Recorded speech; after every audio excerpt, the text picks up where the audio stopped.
Hello, ladies and gentlemen. You are watching and listening to Sipping Off the Cuff on Tequila Aficionado Media, all of our channels and networks. If you hear raindrops in the background, it's because it's coming down like cats and dogs here in Southern California. I'm Mike Morales here in the San Gabriel Valley of SoCal. That guy out there is Rick Levy in the San Pasqual Valley, a little bit more south of Mike.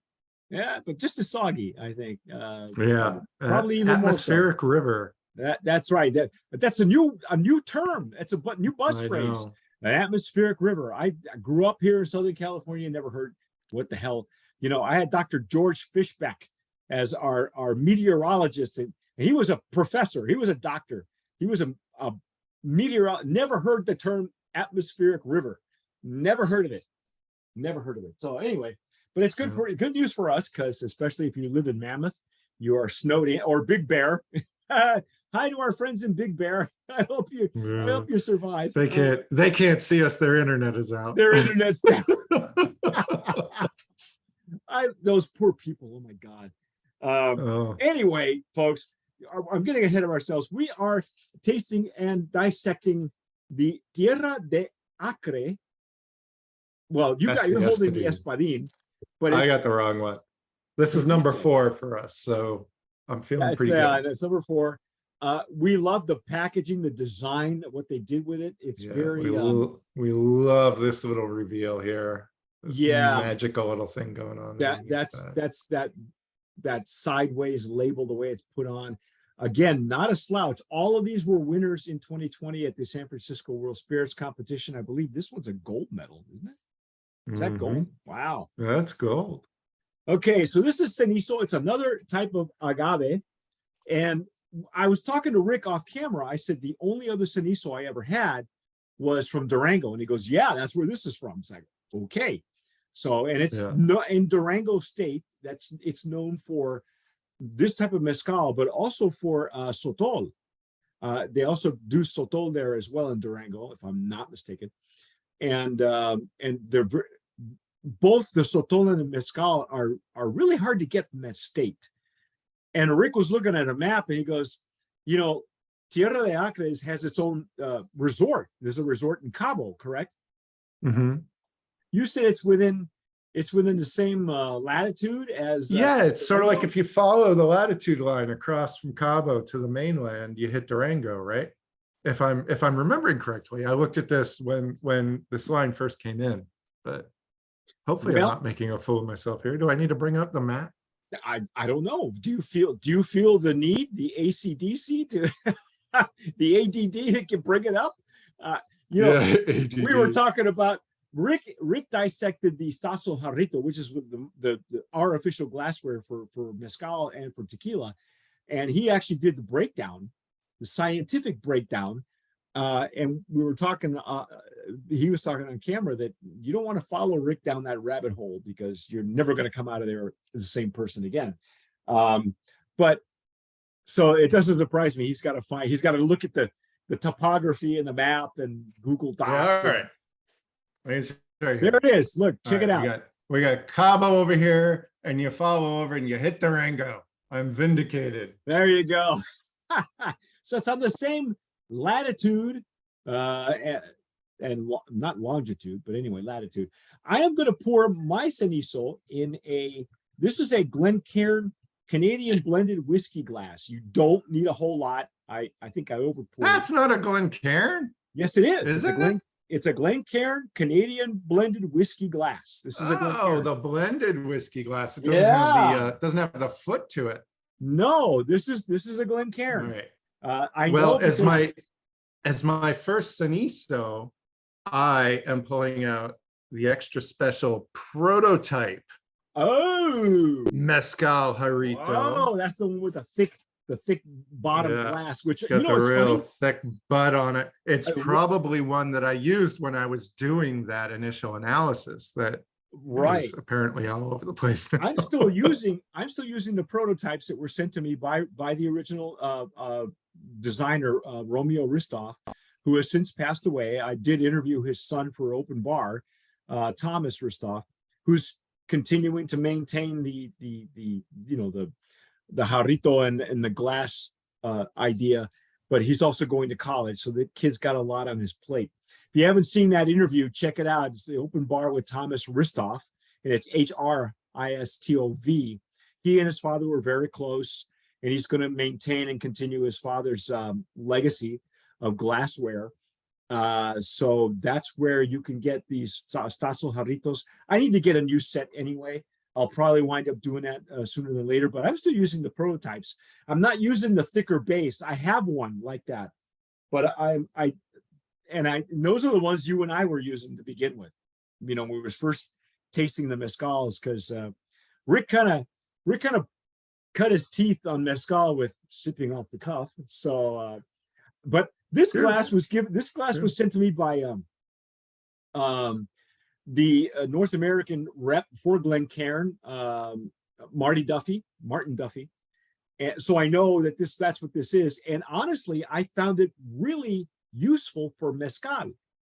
So I may have over poured, but you don't need a whole lot.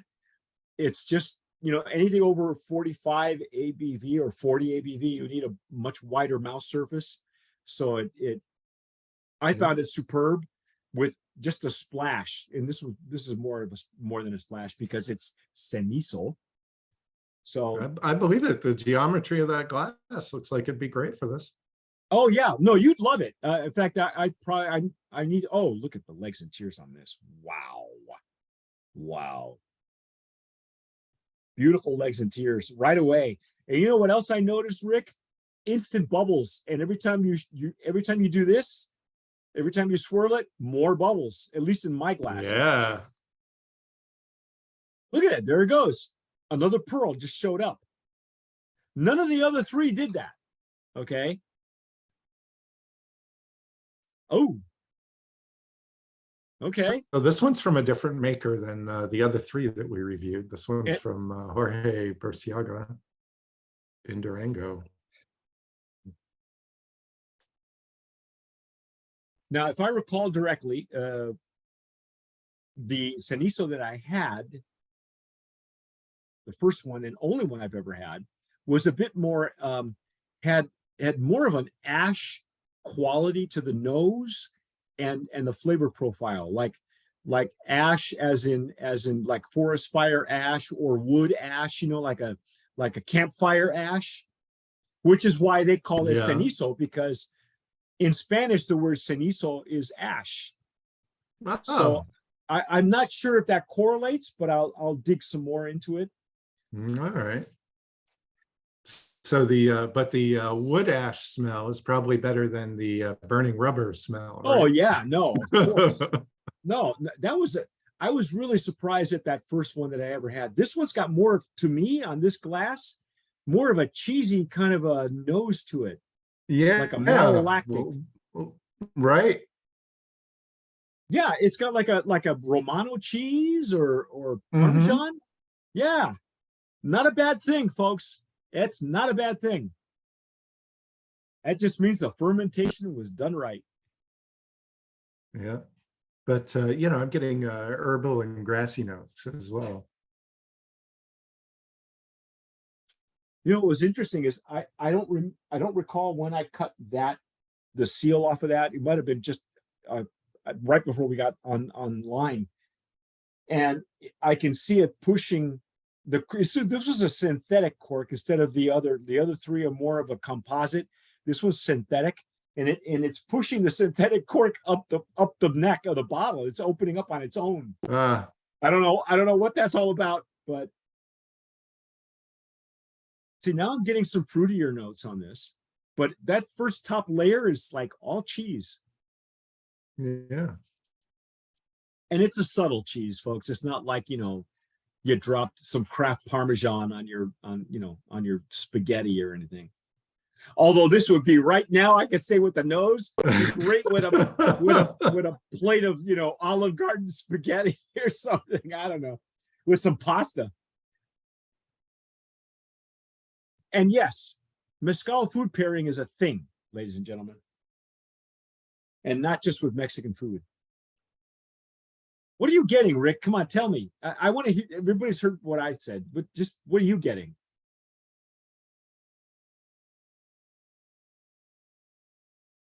Mike, I'm on my fourth pour here. I think I'm losing my nose, but I'm definitely getting the sort of lactic notes. And then I'm working on the other stuff, trying to figure it out. Well, while you're figuring it out, I'm going to take this Glencairn, beautiful legs and tears. It's gorgeous to look at. Each one of these expressions, by the way, folks, has been mercurial in your glass. I mean, they're clean, and you can tell that they're heavy. They got some great legs and tears. As we've progressed on all of these, the legs and tears have gotten better and thicker. I think the Espadin was probably the thinnest.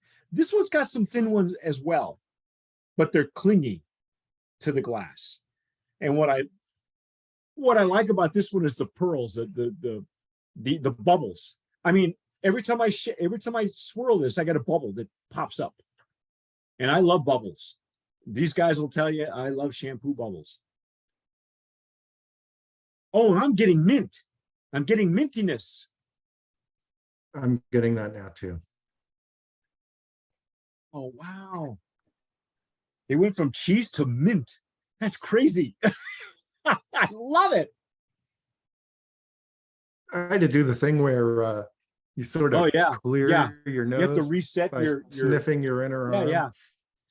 By the way, folks, that's a legitimate technique. What Rick is doing is resetting his olfactory senses. If you don't wear cologne or perfume, and I stopped wearing it years and years ago, you can smell the inside of your elbow, your arm, the back of your hand. What you're doing is resetting your olfactory senses, your sense of smell, so you can go back and go, okay, what is this? What am I getting? What is this? What am I getting? If you're confused, or even the previous two expressions ago, Rick spilled some on his hand, just poured some in his hand just to see what he was getting. Nothing wrong with that. Those are all legitimate techniques. When all else fails, pour some out for your homie. Pour some for your homie on your pulse points and just smell it.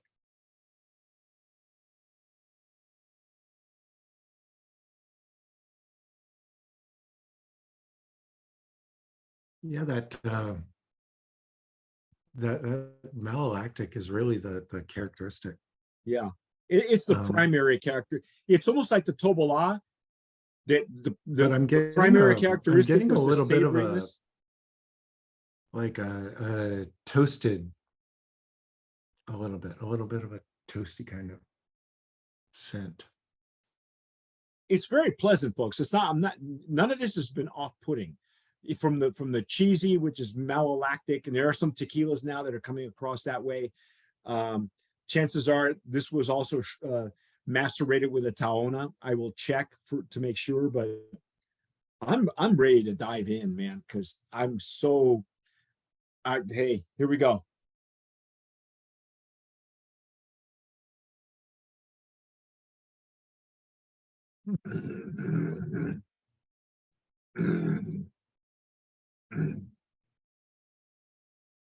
Ooh. Yep, that's a Cenizo. Oh, I'm getting a combination of experiences. Initially, I was getting like a little bit of brininess, a little bit of saltiness on the front of my palate. Yeah, there's a little bit of a brininess. And I keep going back to the Tobola, but the Tobola wasn't briny, it was savory. Big difference. This one, you're right, it's got a little bit, and it's sweet. It goes sweet on the intake, and then it just moves into something else. Yeah. I get some pepperiness on the tip of my tongue too, which is not usually where I get it. It's it's warmth going down. Yep. And that dryness we were getting on all of these, this one's even more dry, and this time literally became much more bitter for me. And when I say bitter, really? It's a bad thing. It's like to me, it was at the rear of my palate, underneath my tongue. The bitterness was more like I want to say like a tobacco, but not a cigar tobacco, more like a cigarette tobacco. And don't ask me how I know. I used to date. I'm not getting the dryness that we got with the Espadin and the Tobalá, though. No, it's bitter. I mean, it is bitter Mm, for me. And that, again, not a bad thing. It's like right before you swallow it, there's like, oh wow, there it is. yeah, How's your finish on this one?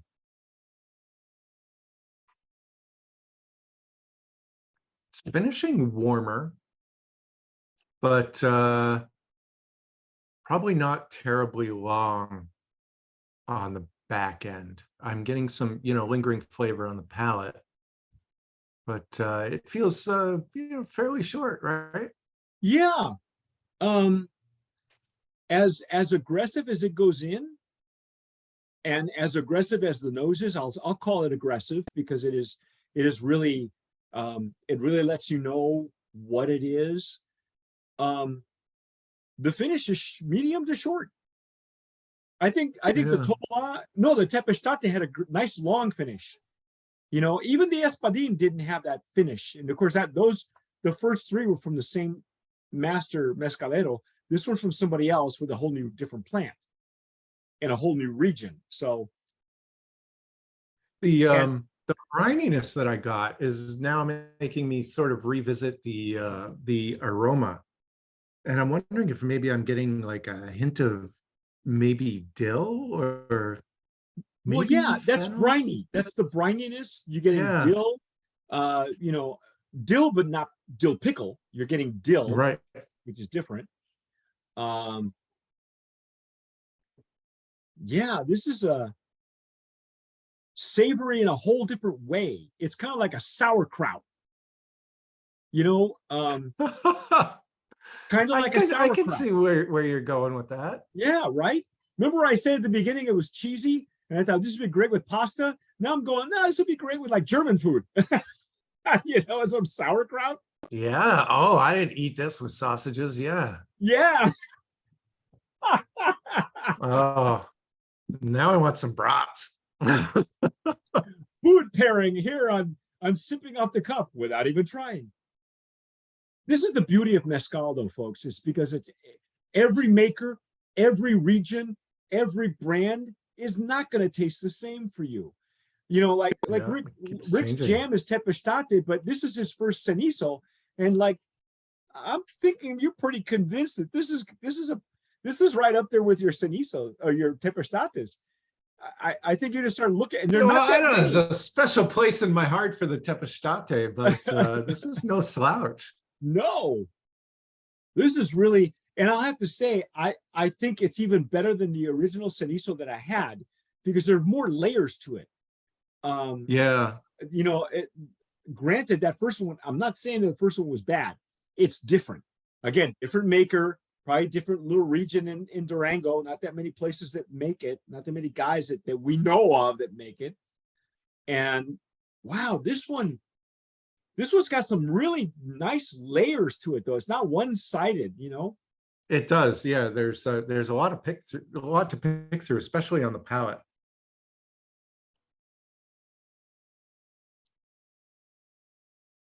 Look at those bubbles, folks.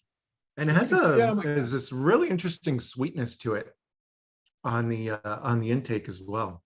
yeah, and I do recall that the other Cenizo was very sweet too. It was sweet and then bitter, not like a sweet and sour, sweet and a little bit bitter on the back end. Now, again, not a bad thing. I'm not complaining. It's Mhm. not bitter in a bad way. It belongs there because that's just part of the characteristics of the plant and the maker and the process. Um, wow, and it keeps evolving too. It keeps opening up. It does. It does. And I'll admit to something here. When this line first came in, I was excited to see an agave that I hadn't had before, the Cenizo. And so I did open it and had some, but I didn't do like a pata.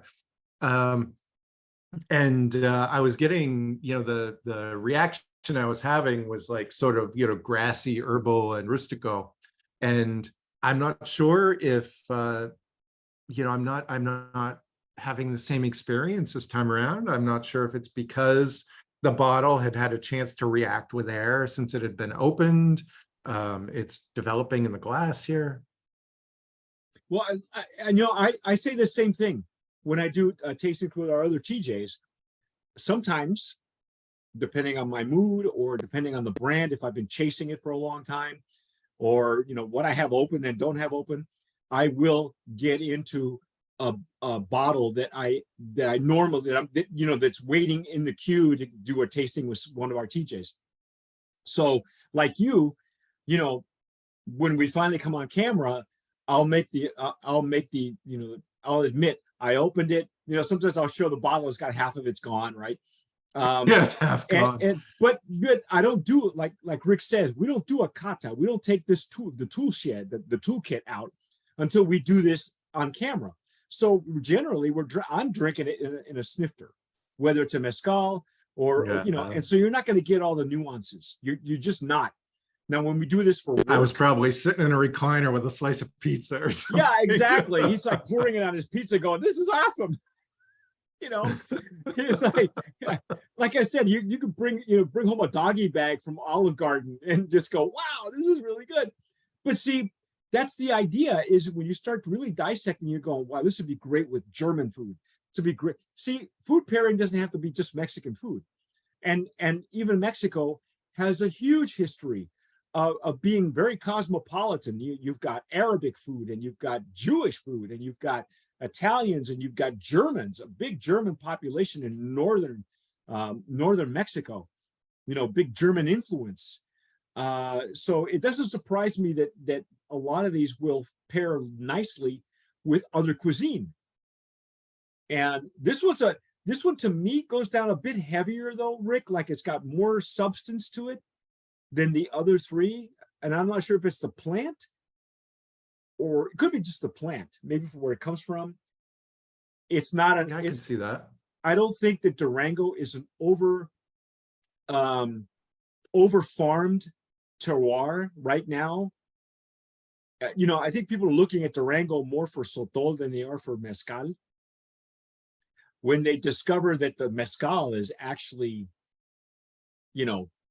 got a very distinctive flavor, this could be a real. This is a dark horse in anybody's list of agave.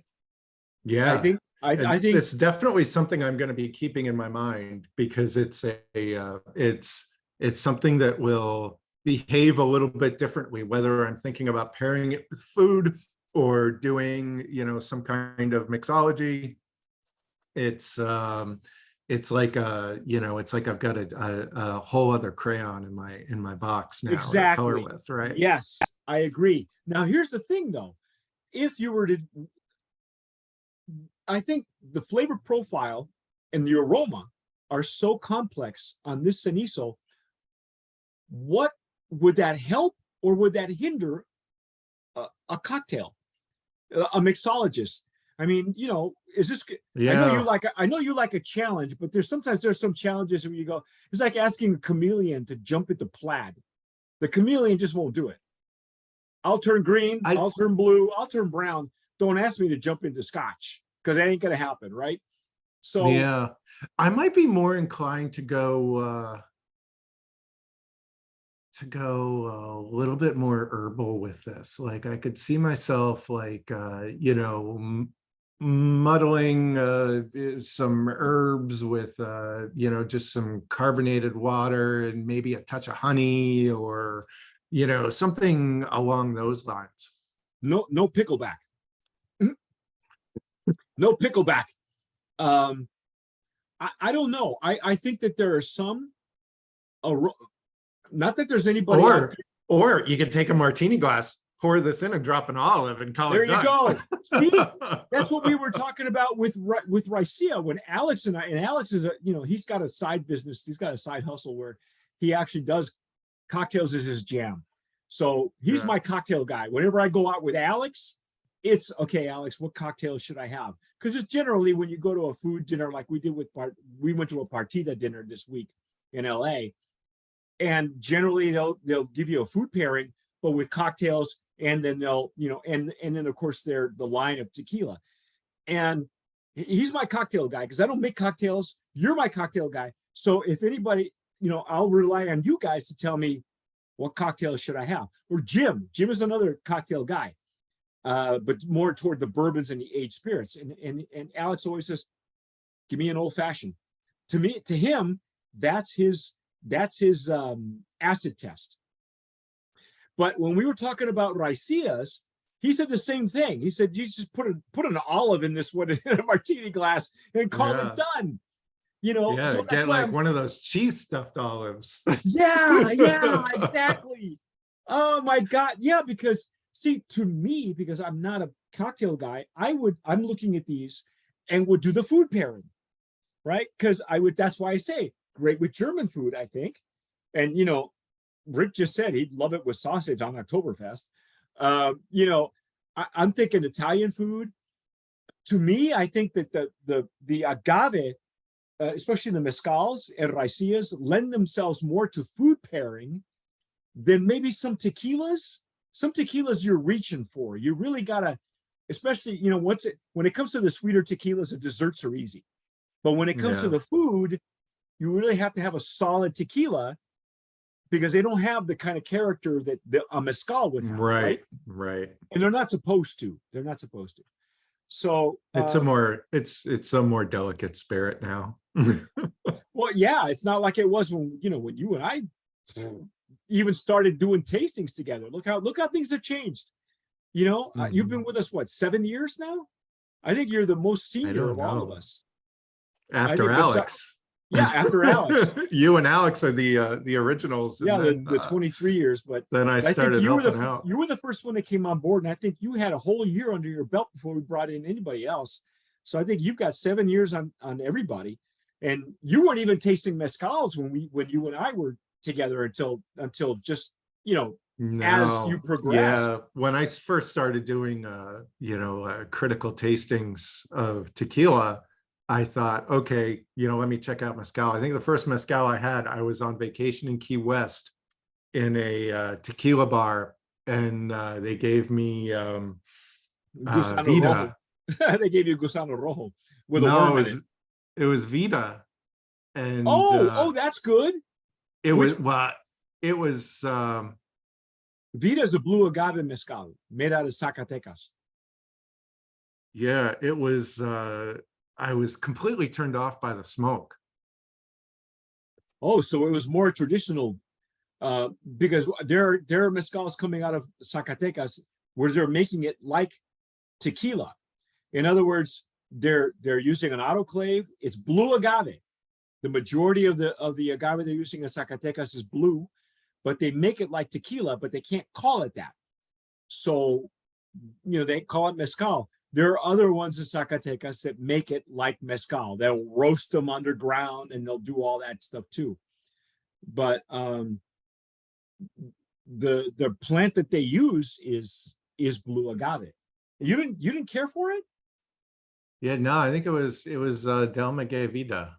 Yeah, Del Maguey Vida was actually at a better price point because it was blue agave, but it was made as a mezcal. So it was made like all of his other lines.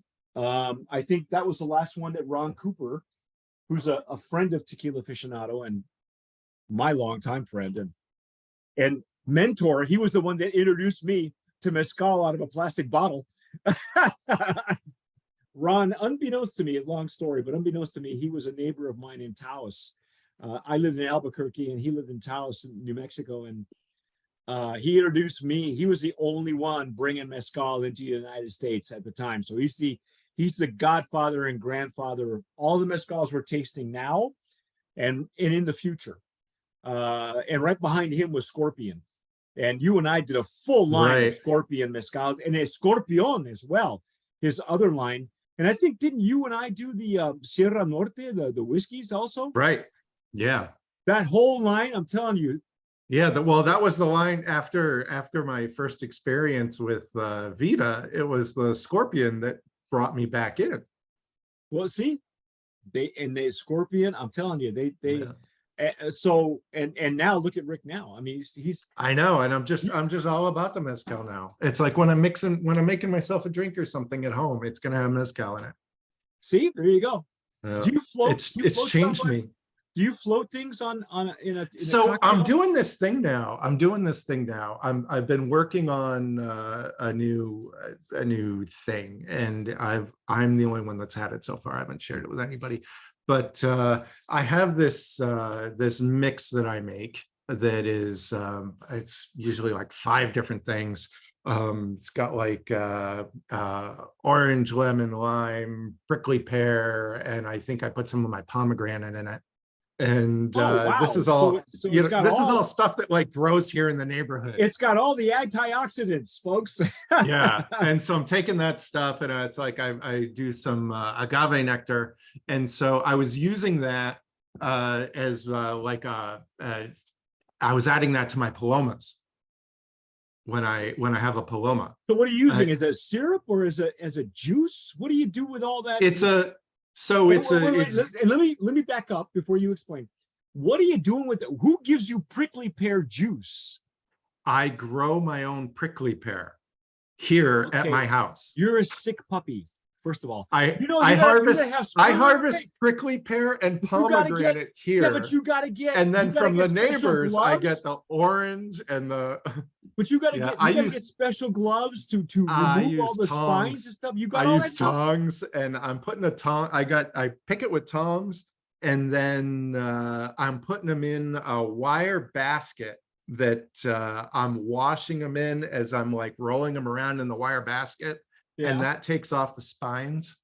And then I blanch them to soften the skins to get the skins off. Right. And then man, I don't know what there's more Does steps that to it. explain the scab on your hand? Yeah, no, I don't know what that's from. I haven't been harvesting prickly pear. This is the wrong time of year for it right now, but I haven't been harvesting prickly pear this year. Been too busy, and with the drought that we had, there wasn't a great harvest anyway. No, you're gonna But, get a huge harvest this year, bro. Let me tell you. Yeah, I got to I'm cut telling back you. my cactus. It's getting out of control. But so anyway, I've been taking that mix, and I've been throwing in a shot of tequila, a shot of mezcal, splash carbonated water. So you're not and, floating the mezcal. You're putting this is all going. Yeah, in. I'm not floating it. I'm Okay, putting it okay. in. All right. And then I'm doing like a dash of tahini, and you know, putting that on ice, and I'm digging that. So still working on it, but Does that go in a rocks glass? Is that what you're doing with a margarita glass? What are you doing with it? yeah, I'm putting it in How do a you rocks serve it up? glass. Yeah, no, I'm putting it in a rocks glass just because Do- that's what I do you- usually grab. I haven't worked on presentation yet. I was gonna say, yeah. What's your? Are you like burning rosemary, or Yeah. light a orange rind on fire? Just stuff like that. I haven't gotten that far yet. By the way, I have a lemon combination lemon and orange tree in the backyard. It's huge. My lemons are this big. I kid you not. Holy cow. I mean, they're the size of coconuts. Next time I go visit you, because I am like I'm going to bring you a bag of our lemons from our lemon tree, which are all organic. We don't do anything with it. We don't, we have any citrus I'll take, except I don't like blood orange or ruby red grapefruit. You don't like blood orange? Nah, I don't care for the stuff with the red meat. Do you dehydrate it? Blood No, I orange is juice great it. dehydrated. No, I juice it. I juice my citrus. I zest it, and then I'll use the zest, and I'll make marmalades and preserves and Okay, stuff cool. like that. Okay. Um, Yeah. My next trip to San Diego, to North County, to go see you and Dave, I'll bring a few bags of lemons. I'm trying to give them to everybody. It's like one tree goes bananas, and everybody literally goes bananas. Everybody here in the it goes to lemons. goes lemons. Everybody in the neighborhood has citrus trees, and so we're, Yeah. somebody gives us some tangelos, and we trade them with some lemons. Tangelos. Yeah, Yeah. I need some tangelos. Oh, I'm telling you, there's this whole neighborhood with the citrus, and the new crop is coming in. I My looked at the, neighbor had one of those fruit salad trees where all these different things are grafted onto it. yeah. And one of the branches was producing Jamaican tangelos, and she would give them No to me. And way. that's what I used for my grapefruit part of my mix. Oh my And it was God. fantastic. And then her gardener saw that this one branch was kicking out weird, and so he chopped it off, and that was the Jamaican tangelo. And so I haven't had that connection since. Oh no. Now there was one year at Costco, they had Jamaican tangelos, a bag of Jamaican tangelos, and I bought those, and I was happy for a few weeks. But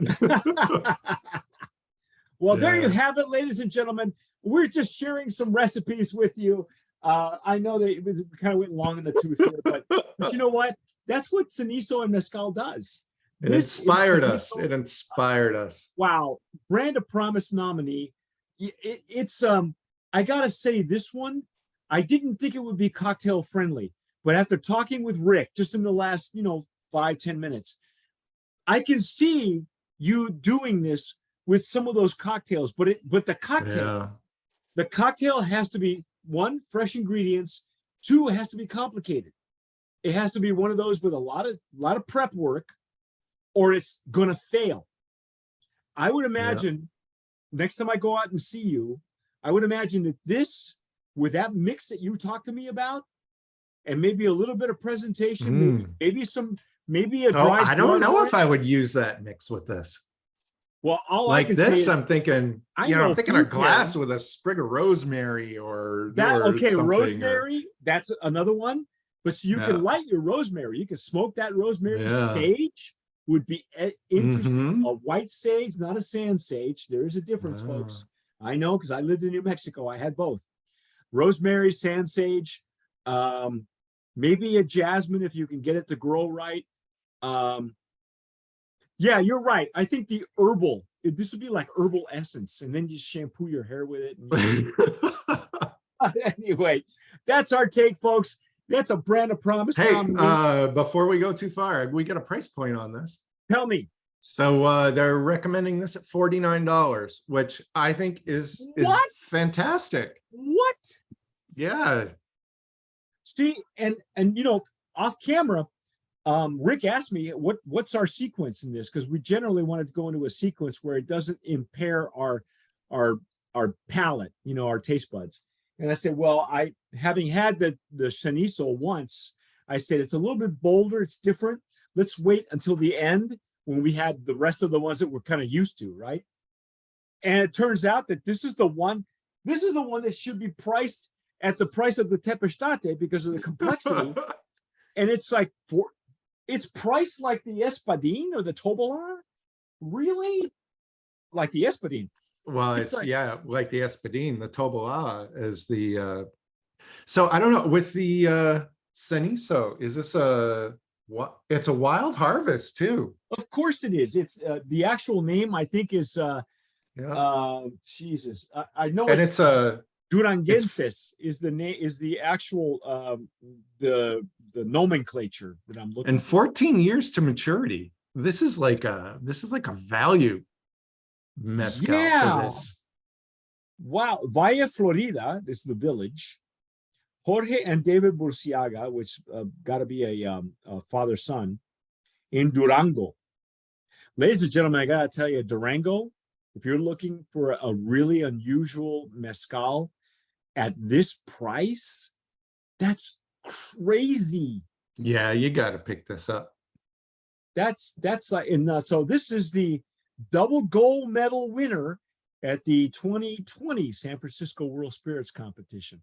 Not a slouch at all. And you're right, I'm going to put this under a value category as well. So we got it nominated in each of the categories in the packaging, and one of them in the value category, because this Cenizo, no, it really needs to be, they need to up that ante on, in our opinion, in my opinion. And I wouldn't blink twice to pay that much money for. They could certainly ask more for this. Yeah. Oh yeah. Now at $49 a bottle, you got to keep a bottle of this in the house. Oh yeah. Just even if you have one to play with and one to just serve neat. Wow. Mm. Um, you know, like we were saying, you know, if you're somebody who likes to pair or mix, you know, this would be like an artist depriving themselves of the color blue or something, you know. Right, It's exactly. something to have in your palette. Got to have it on your arsenal. Got to have it on your bar. I mean, look at Rick's bar. That is not, by the way, that picture behind him is not a Zoom background. That is Rick's actual cat. You know, it's Rick's. That's the library. It's the library. Anyway, folks, that's our take on La Tierra de Acre. Thank you very much to Mr. Haddad for making this happen, and for for the resort. If you guys are in Cabo and you've had this before, leave us a comment. Let us know which one of these that you Can like. you imagine sitting in the sunshine in Cabo sipping this? Oh my God. I think we should all ask for a tour, and like a weekend at Cabo, and just I'll drive down to San Diego, and we'll fly out of we can fly. It just, you know, it's like we're talking about food pairing. It's like you pair this with a resort, and yeah, I know. And just, you, me, a jacuzzi, and this, and is it time to eat? Sure. But excellent. It's an excellent line, folks. If you've had it, let us know. Leave us a comment down below. Don't forget to subscribe, hit the notification bell, give us a like, because that does help with the algorithm, because the world runs on an algorithm now. There's no such thing as serendipity. It's all algorithm. If you're listening to us on Spotify or anywhere you download, like iTunes, please subscribe to that as well. Whatever you do, folks, subscribe sabiamente. Subscribe wisely. Yeah. Sip the cenizo. There you go.